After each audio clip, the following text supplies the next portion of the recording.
नमस्कार, मैं हूं नेहा श्रीवास्तव। आप देख रहे हैं हमारा खास प्रोग्राम सेहत में हम हर बार अलग अलग विषय पर बात करते हैं और एक्सपर्ट से जानते हैं सभी के सुझाव। आज हम विस्तार से जानेंगे क्या होता है किडनी फेलियर और इसके क्या उपचार हैं। साथ ही जानेंगे सीकेट के बारे में। इस सब पर बात करने के लिए मेरे साथ स्टूडियो में मौजूद हैं डॉक्टर कुमारी मोनिका, नेफ्रोलॉजी। डॉक्टर साहब, बहुत बहुत स्वागत है आपका। नमस्कार, थैंक यू। तो चलिए कार्यक्रम की शुरुआत कर लेते हैं।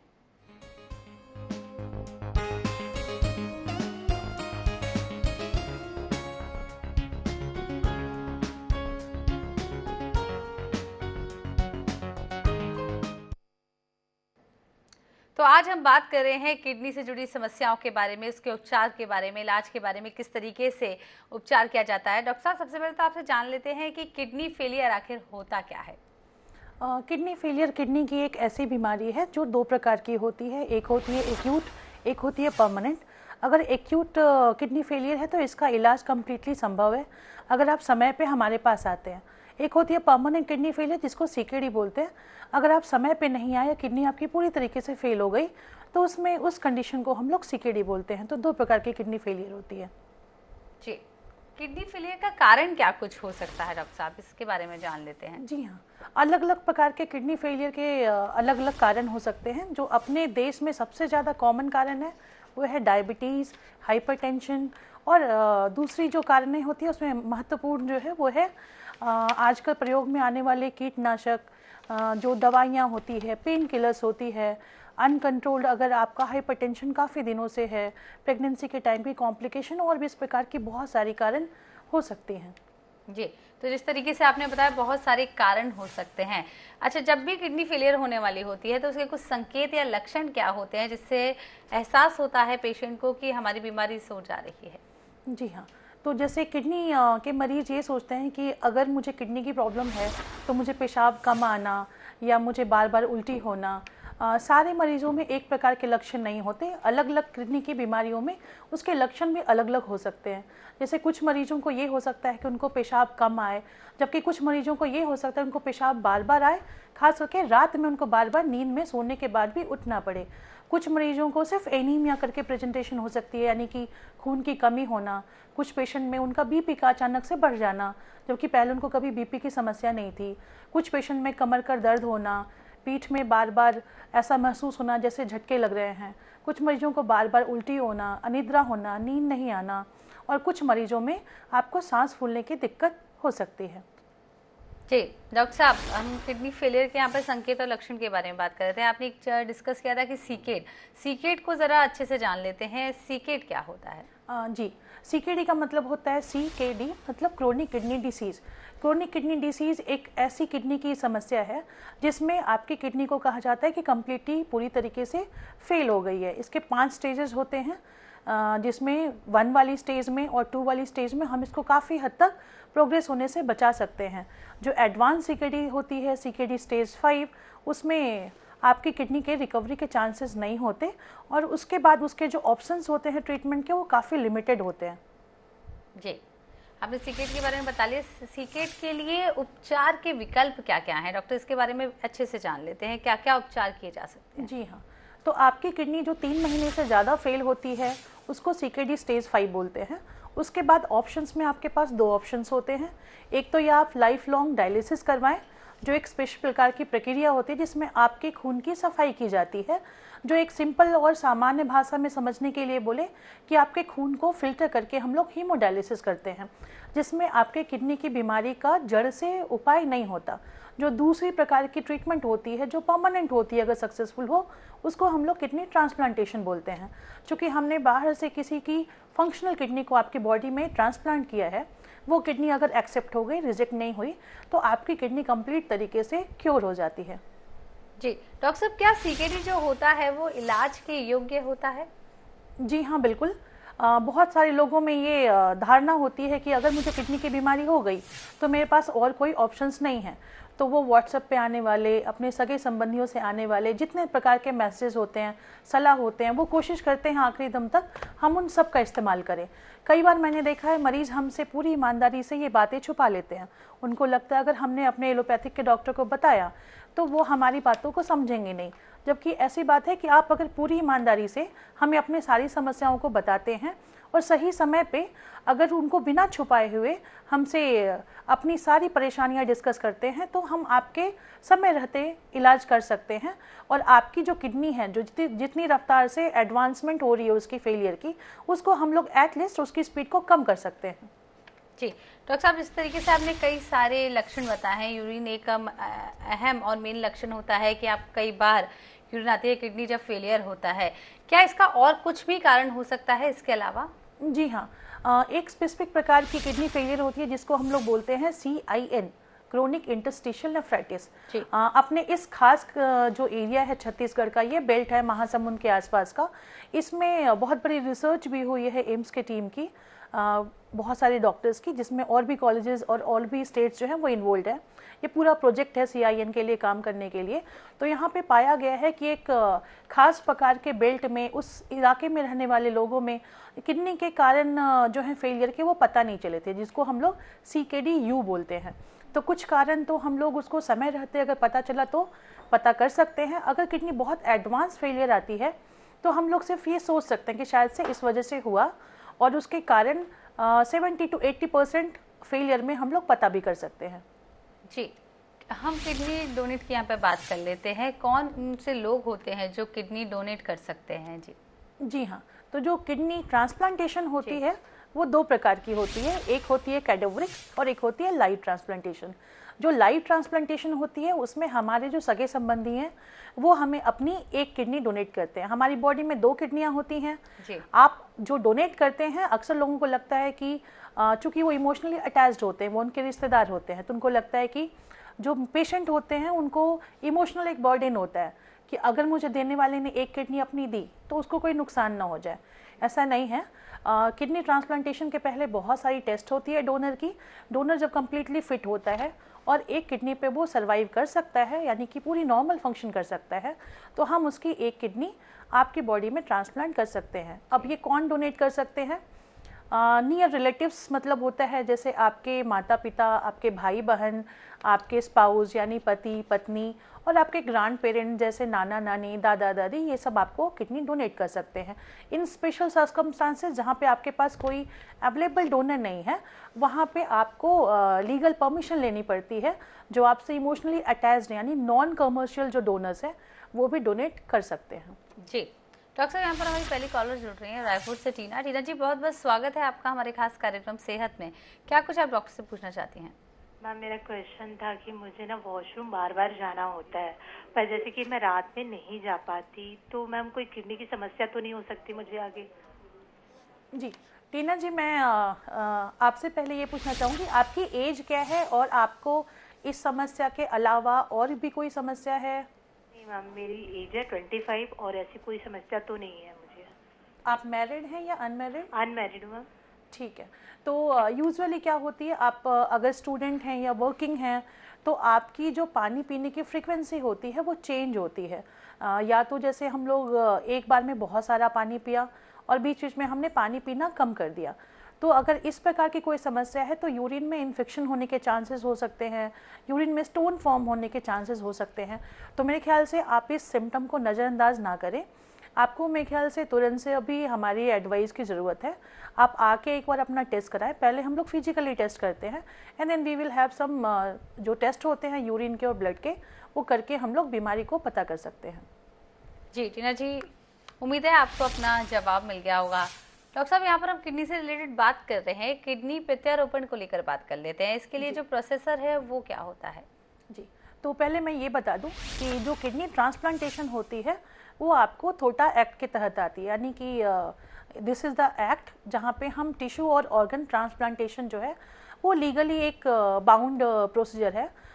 यानी कि बहुत लोग मुझे आकर ये पूछते हैं कि डॉक्टर साहब मुझे व्हाट्सएप पे मैसेज आया है कि ये किडनी वहाँ पे मिल रही है, हम ले सकते हैं क्या? तो कौन डोनेट कर सकता है, वो उस कानून के प्रक्रिया के अंदर होती है। ऐसे किसी के व्हाट्सएप के मैसेजेस पे या किसी के प्रॉमिस पे आप मिसगाइड ना हो, आप सही जगह पहुँचें। और चूंकि ये कानूनी प्रक्रिया के अंदर सारे बाउंड हैं, ये प्रक्रिया ये होती है कि यू आर लीगली बाउंड कि आप कॉमर्शियलाइजेशन नहीं कर सकते, किडनी की खरीदी और फिरोख्त नहीं कर सकते। ठीक है। तो दो प्रकार की जो किडनी ट्रांसप्लांट होती है, कैडेवरिक और लाइव। कैडेवरिक में वैसे पेशेंट जो ब्रेन डेड हो चुके हैं, यानी कि उनकी हार्ट जो है वो बीट कर रही है बट उनकी ब्रेन जो है वो डेड है, दैट इज़ कैडेवरिक ट्रांसप्लांटेशन। तो अपने कंट्री में जो डोनेशन करने वाले लोग हैं, लाइव डोनर, और जो डिमांड और सप्लाई है उसकी बहुत बड़ी मिसमैच है, यहाँ पे बहुत बड़ी गैप है। तो हर किडनी के फेलियर के पेशेंट को लाइव डोनेशन यानी लाइव डोनर तो मिलना हमेशा पॉसिबल नहीं होता। कई बार वो ग्रुप मैच नहीं करती उनकी ब्लड की, या उनका HLA मैच नहीं करता, या उनके जो डोनर हैं वो अनफिट हो जाते हैं। तो मैं ये उम्मीद करती हूँ कि फ्यूचर में हमारा जो इंडिया है, हमारा जो रायपुर है, इसमें लोग कैडेवरिक ट्रांसप्लांटेशन के लिए ज़्यादा से ज़्यादा जागरूक होंगे, क्योंकि जो ब्रेन डेड पेशेंट होते हैं they are legally actually dead, तो हम उनके ऑर्गन्स हार्वेस्ट कर सकते हैं। तो अगर ज़्यादा से ज़्यादा लोग जो एक्सीडेंट में जिनका ब्रेन डेड हुआ, यंग पेशेंट्स हैं, उनके ऑर्गन्स हम यूज कर सकते हैं, तो ऐसे पेशेंट को आप आके हमसे संपर्क करें। लीगली जो भी प्रक्रिया होती है हम लोग उसके बाद शुरू कर सकते हैं। डॉक्टर साहब, बहुत इंपॉर्टेंट सवाल पूछना चाहूँगी, जब किसी की डेथ हो जाती है उसके बाद हम कितने समय तक ऐसा टाइम होता है कि उस किडनी को इस्तेमाल कर सकते हैं? जी, एक्टिव कितने समय तक रहती है वो किडनी?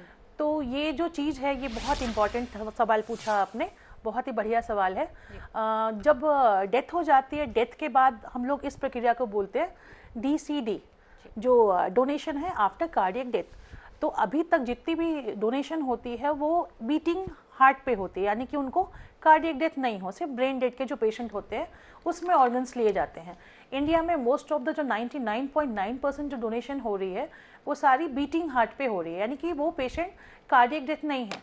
डेथ के बाद हम किडनी ऑलमोस्ट सेंटर्स पे नहीं लेते, एक्सेप्ट PGI एक ऐसा सेंटर है जिन्होंने कुछ सर्कुलेशन डेथ के बाद भी डोनेशन किया है, but it's not feasible for kidney. Kidney के लिए हम डेथ के बाद ऑर्गन्स नहीं ले सकते। आप कॉर्निया ले सकते हो, बोन ले सकते हो, ब्लड वेसल्स ले सकते हो, बट किडनी जो है वो एक वाइबल ऑर्गन नहीं होती डेथ के बाद, क्योंकि उसमें ब्लड क्लॉट्स फॉर्म हो जाते हैं। अच्छा, तो ये बहुत ज़रूरी सवाल था, क्योंकि कई बार लोग होते हैं किडनी डोनेट कर देते हैं, तो अगर ब्रेन जब तक आपका डेड नहीं हो रहा है तभी तक आप किडनी का इस्तेमाल कर सकते हैं। यहाँ पर एक और कॉलर हमारे साथ जुड़ रही है, भिलाई से शिवांगी। शिवांगी जी, बहुत बहुत स्वागत है सेहत में। क्या कुछ डॉक्टर साहब से पूछना चाहते हैं आप? हेलो मैम, एक्चुअली मेरा सवाल ये था कि 2-3 महीने से ना मुझे कंटिन्यू में प्रॉब्लम आ रही है कि मुझे वॉशरूम बहुत जाना पड़ता है। तो कुछ लोग ये बोले थे कि शुगर की प्रॉब्लम हो सकती है, कुछ लोग किडनी से जुड़ी प्रॉब्लम्स ही बताए थे। मैं अभी तक डॉक्टर के पास गई नहीं हूँ, तो आपसे जानना था मुझे किडनी से कोई रिलेटेड है क्या ये प्रॉब्लम? आपकी एज कितनी है शिवानी? 23। ओके, सो आप कॉलेज जाती होंगी अभी? शिवानी, क्या आप सुन रही है? आप तक आवाज़ पहुँच रही है? जी जी मैम, मैं ये पूछ रही थी, सवाल एक बार और लूँ क्या आपसे? आप कॉलेज जाती हैं? जी जी जी, तो हम ऐसा होता है कि जब आप इस यंग एज में होते हो तो अक्सर आपकी जो लाइफस्टाइल होती है उसमें आपकी डाइट फिक्स नहीं होती और पानी पीना फिक्स नहीं होता। कभी हमारी डाइट कुछ और होती है, कभी हमारी डाइट कुछ और होती है। तो ऐसे कंडीशन में किडनी में इन्फेक्शन होना, किडनी में स्टोन फॉर्म होना, ये बहुत आम बात है। तो आपकी जो समस्या है उसको नज़रअंदाज ना करें, ये काफ़ी इंपॉर्टेंट समस्या है, क्योंकि जो UTI होती है यानी यूरिनरी ट्रैक्ट इन्फेक्शन होती है, उसको अगर अर्ली स्टेज में ट्रीट किया तो वो जल्दी ट्रीट भी होती है, उसके कॉम्प्लिकेशंस कम होते हैं। तो आप मुझे लगता है कि आपको हमें संपर्क करना चाहिए या किसी भी नेफ्रोलॉजिस्ट को संपर्क करना चाहिए। जी, यहाँ पर एक और कॉलर हमारे साथ जुड़ रहे हैं, भोपाल से मीरा भट्ट। मीरा जी, बहुत बहुत स्वागत है आपका। क्या कुछ आप डॉक्टर साहब से पूछना चाहते हैं? कुछ शुगर की दवाई खाते हुए काफी दिन हो गए और मुझे बार बार रात में 4-5 महीने हो गए, बार बार रात में बाथरूम लगती है, दिन में कम लगती है। आपकी एज कितनी है और क्या आपको डायबिटीज है? हाँ, डायबिटीज भी है और शुगर BP भी है। ओके, तो चूंकि आपको डायबिटीज़ है और डायबिटीज़ में 2 टाइप के डायबिटीज़ होते हैं, टाइप 1 टाइप 2। आई एक्सपेक्ट कि शायद से आपको टाइप 2 डायबिटीज़ होगी। तो आपकी जो डायबिटीज़ है, डायबिटीज़ के पेशेंट में आपके शुगर का कंट्रोल होना बहुत ज़रूरी है। जितनी अच्छी आपकी शुगर की कंट्रोल होगी, आपकी किडनी की डैमेज यानी डायबिटीज़ की वजह से आपकी किडनी पे जो असर होता है उसको कंट्रोल करेगा। तो आपका डायबिटीज़ का कंट्रोल रहता है? हो जाता है अपने आप, थोड़ा सा ही बढ़ता, ज्यादा नहीं, मतलब 200 के आगे नहीं जाता। ठीक है, 200-250 के लेता है, पर BP तो मेरा बड़ा ही रहता है। ठीक है। तो एक चीज़ आपको मैं बताना चाहूँगी, बहुत सारे लोगों में ये धारणाएं होती हैं डायबिटीज़ के मरीज़ में कि 200 तक मेरा शुगर है तो इसको कंट्रोल बोलेंगे। नहीं, 200 का शुगर कंट्रोल नहीं है, आपका शुगर और फर्दर कंट्रोल करना चाहिए। उसके लिए आपका जो शुगर है वो एक बार बिल्कुल मान लो बहुत लो हो गया, कभी बहुत हाई हो गया, ये फ्लक्चुएशंस जो है ये बहुत ठीक नहीं होते आपकी बॉडी के लिए। तो मेरे ख्याल से आपको एक बार अपना बराबर जो है शुगर का मॉनिटरिंग करना चाहिए और आपको बाकी किडनी के टेस्ट भी जो है वो करनी चाहिए। अक्सर डायबिटीज़ के मरीज़ ये चूक करते हैं कि वो शुगर के डॉक्टर्स के पास तो चले जाते हैं, लेकिन उनको शायद से इतनी पता नहीं होती, जानकारी नहीं होती कि उनको किडनी के डॉक्टर्स को भी कंसल्ट करना चाहिए। अगर आप अर्ली स्टेज में कंसल्ट करते हैं तो आपकी डायबिटीज़ की वजह से जो प्रॉब्लम्स आती हैं किडनी में वो शायद से ना आए। जी मीरा जी, आपको अपने सवाल का जवाब मिल गया होगा। डॉक्टर साहब, यहाँ पर हम बात कर लेते हैं, किडनी फेलियर यदि किसी की हो जाती है तो कितने समय तक उसकी लाइफ रहती है या उसका इलाज इस तरीके से किया जाता है, लाइफ कितनी हो जाती है? जी, तो जो किडनी फेलियर है मैंने बताया वो एक ग्रुप ऑफ डिसीज़ जो है वो है। ये एक अकेली, जैसे किसी मरीज को अगर बुखार आया तो ये अपने आप में सिर्फ एक लक्षण है, इसमें बहुत सारी वजह हो सकती है। उसी प्रकार से सीकेडी का यानी परमानेंट किडनी डैमेज की बहुत सारी वजह होती है। तो हर डिसीज़ की अलग अलग एक स्टेज होती है, उसी तरीके से इसकी 5 स्टेजेस होती है। अगर जैसे मान लो आप अर्ली स्टेजेस लेते हो, स्टेज 1, 2 या 3, तो इसमें आप चाहो तो उसकी डिसीज़ को प्रोग्रेशन से बढ़ने से बचा सकते हो। लेकिन अगर एडवांस स्टेज है, स्टेज 5 हो गया और आपको साथ में डायबिटीज़ है, हाइपरटेंशन है, आपकी एज काफ़ी एडवांस्ड है, आपको डायबिटीज़ की या सीकेडी की कोई ऐसी दवाइयाँ नहीं मिल रही है जो आपके सर्वाइवल को बढ़ा सके, तो फिर आपकी सर्वाइवल काफ़ी लो होती है। एग्जैक्ट फिगर ये नहीं बता सकते क्योंकि हर मरीज की अपनी एक रेसिडुअल रिनल फंक्शन होती है, यानी कि हर सीकेडी के मरीज का अपना जो किडनी का फंक्शन होता है वो कभी भी बिल्कुल ज़ीरो नहीं होता। जैसे किसी पेशेंट में यूरिन नहीं भी आ रही है तो उसकी हो सकता है किडनी 5% काम कर रही हो, उसी स्टेज 5 में किसी की ऐसी भी हो सकती है कि किसी की किडनी 15% काम कर रही हो। तो एग्जैक्ट फिगर नहीं होता, क्योंकि कई बार मेरे पास मरीज आते हैं, खास करके जो मैरिड महिलाएं होती हैं, उनके पति को जैसे मैं बताती हूँ कि इनको सीकेडी स्टेज 5 है, यानी कि एंड स्टेज रीनल डिसीज़ है, तो उनको लगता है कि उनका नेक्स्ट आंसर होता है क्या ये मरने वाली है। जी नहीं, बिल्कुल भी नहीं। सीकेडी का मतलब ये नहीं होता है कि पेशेंट अभी एक्सपायर होने वाले हैं। जिस तरीके से शुगर भी एडवांस्ड हो तो आप उसकी ट्रीटमेंट करते हैं, आप उसको कंट्रोल करते हैं, उसी तरीके से सीकेडी स्टेज 5 की भी ट्रीटमेंट है। अगर आपने किडनी ट्रांसप्लांट करवाया है तो फिर आपकी किडनी अगर सक्सेसफुल हुई तो वो क्योर भी होती है, लेकिन आपको मेडिसिन लेनी पड़ती है लाइफ लॉन्ग। अच्छा, यहाँ पे एक ज़रूरी सवाल करेंगे, क्या किडनी खुद को भी ठीक कर सकते हैं? इलाज के दौरान ट्रांसप्लांटेशन के अलावा दवाइयों से भी पूरा ट्रीटमेंट किया जा सकता है? अगर किडनी स्टेज 5 में डैमेज हो चुकी है तो फिर उसको जैसे पौधे पूरे सूख जाते हैं और आप कितने भी अच्छे खाद पानी उसको दे दें, ठीक है, लेकिन वो ठीक नहीं होते, यानी कि सूखे हुए पौधे कभी भी वापस से हरे नहीं हो सकते खाद पानी से।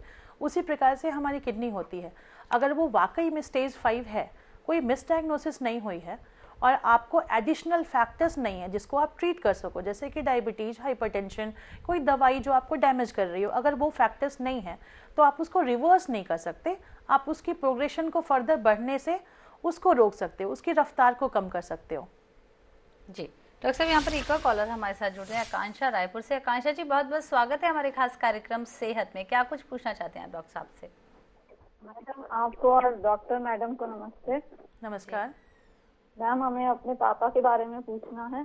पापा की एज 65 इयर्स है, उनको सालों से हाई ब्लड प्रेशर है और अभी नेफ्रोलॉजिस्ट के पास जाते हैं, उनका क्रिएटिनिन 1.6 है। ओके। तो मैडम, उनको टेल्मा की 80 mg की टैबलेट चलती है रोज और अभी उनका जैसे ईयरली चेकअप करवाए थे तो उसमें ट्रांसफेरिन सैचुरेशन 24% आया था और विटामिन B12 238 आया था। तो इसके लिए उनके नेफ्रोलॉजिस्ट ने उनको फेरोनीमिया प्लस और बीटानॉक्स 4 दिए हैं, यानी ये टैबलेट पहले भी चली थी ऑल्टरनेट डेज तक 3-3 महीना।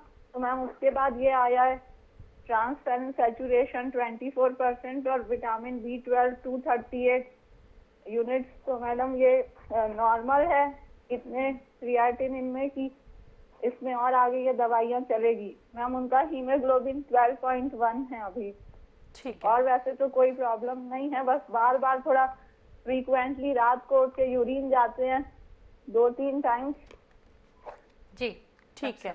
तो मैं आपकी समस्या को सुन के एक चीज़ जो अभी कैलकुलेट कर सकती हूँ कि आपके पिताजी की जो CKD है वो स्टेज 3 में है।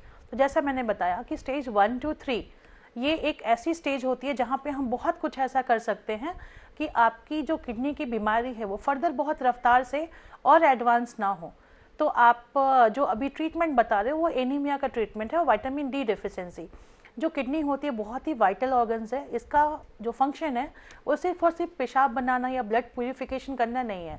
किडनी का जो बहुत इंपॉर्टेंट 2 फंक्शन होता है वो होता है आपके एनीमिया को करेक्ट करना, क्योंकि इरिथ्रोपोइटिन नाम की एक जो हार्मोन है वो आपकी किडनी से निकलती है, और जो आपके विटामिन डी को मेटाबोलाइज करने वाली, विटामिन डी फॉर्म करने वाली जो आपकी एक हार्मोन होती है वो भी किडनी से निकलती है। तो जैसे जैसे पेशेंट्स को किडनी फेलियर की तरफ एडवांसमेंट होती है वैसे वैसे पेशेंट को एनीमिया बढ़ता जाता है, विटामिन डी की डेफिशिएंसी होती है। तो इनको शुरुआत में ही ट्रीट करने से किडनी जो बैड इफेक्ट्स होते हैं किडनी फेलियर के वो नहीं होते। तो आपको ये ट्रीटमेंट डेफिनेटली कंटिन्यू करना चाहिए, लेकिन 1.6 पे हमारी पूरी कोशिश ये जानने की हो कि किडनी फेलियर क्यों हुई। तो अगर ये पता लगाया जा सके तो उसकी ट्रीटमेंट भी शायद से पॉसिबल होगी। जी, यहाँ पर बात कर लेते हैं, हम किडनी फेलियर के बारे में डॉक्टर साहब बात कर रहे हैं। किडनी फेलियर के बाद उपचार के बाद क्या कुछ दिशा निर्देश दिए जाते हैं जिसको लेकर एक पेशेंट को सतर्कता बरतनी चाहिए कि आगे उसकी ये बीमारी दोबारा ना हो? जी, तो हमारे पेशेंट्स का जो इम्पोर्टेंट क्वेश्चन होता है उनके नेफ्रोलॉजिस्ट का वो होता है क्या किडनी फेलियर है, अगर है तो क्या ये एक्यूट है या ये परमानेंट है, ये किडनी फेलियर क्यों हुई, और अगर क्यों हुई तो किस रफ्तार से ये डैमेज हो रही है। और चौथा क्वेश्चन होता है कि किडनी जो फेलियर हुई है क्या हम उसको कम्प्लीटली रिवर्ट कर सकते हैं, यानी उसको ठीक कर सकते हैं कि नहीं। तो ये जो सारे सवाल होते हैं, और जब हम पेशेंट की हिस्ट्री लेते हैं तो मैं बहुत ही इलेबोरेट हिस्ट्री लेती हूँ। सबसे पहले मैं रिपोर्ट्स की तरफ नहीं जाती। अगर आप में ये 3-4 क्वेश्चंस के अगर आंसर्स यस में मिले, जैसे मान लो आप कोई पेन किलर ले रहे हो या आप कोई ऐसी ट्रीटमेंट ले रहे हो एडिशनली जॉइंट्स के लिए, या ओवर द काउंटर ड्रग, कोई हर्बल मेडिसिन जो फर्दर आपकी किडनी को डैमेज कर सकती है, तो पहले मैं ये सजेस्ट करती हूँ कि ये सारी मेडिसिन को पहले मॉडिफाई करनी पड़ेगी। दूसरी होती है पानी, जो बहुत बड़ा क्वेश्चन होता है मरीजों का कि मैं तो किडनी का मरीज हूँ, मुझे पानी ज़्यादा नहीं पीना चाहिए। तो हर स्टेज के किडनी के फेलियर की पानी की, नमक की और डाइट की एडवाइस जो है वो बहुत वेरी करती है। ठीक है, तो एक पेशेंट के लिए सेम एडवाइस दूसरे पेशेंट के लिए फॉलो नहीं होगी। तो आप इसलिए अपने घर के आजू बाजू या व्हाट्सएप पे अगर आप उनकी कोई भी सलाह बिना जानकारी के फॉलो करते हैं, ब्लाइंडली फॉलो करते हैं, तो शायद से आपको फ़ायदे से ज़्यादा नुकसान होगा। जी डॉक्टर साहब, क्योंकि समय पूरा हो रहा है, फाइनल कमेंट आपसे जानना चाहेंगे, दर्शकों को क्या कुछ एडवाइस करना चाहेंगे? जी, जब भी किडनी एक ऐसे ऑर्गन्स है जिसमें हमेशा इसको पेशेंट की तरफ से भी और डॉक्टर्स की तरफ से भी, जनरल फिजिशियन की तरफ से बहुत ही नेग्लेक्ट किया जाता है। कभी कभी मैं ये देखती हूँ कि बहुत लंबी लंबी ब्लड टेस्ट हो चुकी होती है लेकिन किडनी की एक छोटी सी टेस्ट नहीं होती। तो मैं ये चाहती हूँ कि जिस तरीके से समाज में अभी इसके बारे में ज़्यादा से ज़्यादा जानकारियों को आप सब तक पहुंचा पाऊं, और आपको थोड़ी भी अगर डाउट है कि शायद से आपको अगर किडनी की समस्या हो सकती है, तो बेटर ये होगा कि आप जल्दी आएँ ताकि आपकी बीमारी जो है वो जड़ से ख़त्म हो सके, और कोई भी इधर उधर की अफवाहों में या जिनको ना जानकारी है उनके सलाह को ब्लाइंडली फॉलो ना करें। आप अगर हमारे पास आएंगे तो सारी सलाह मुफ्त में भी देती हूँ मैं, तो वैसी कोई प्रॉब्लम नहीं है। आप कभी भी आएँ, हमसे पूरी जानकारी लें और सही जानकारी लें। ठीक, डॉक्टर साहब बहुत बहुत शुक्रिया आपका, आपने हमारे दर्शकों को इतनी सारी जानकारी दी, अच्छी जानकारी दी। जिस तरीके से आप भी कुछ सलाह लेना चाहते हैं, परामर्श करना चाहते हैं, तो डॉक्टर साहब से श्रेयस हॉस्पिटल में जाकर एक बार ज़रूर मिल सकते हैं। डॉक्टर साहब बहुत बहुत शुक्रिया। आप सभी अपना ढेर सारा ध्यान रखिए, क्योंकि आप स्वस्थ रहेंगे तभी तो आपका परिवार भी स्वस्थ रहेगा। सेहत में फिलहाल इतना ही, मुझे दीजिए इजाज़त, नमस्कार।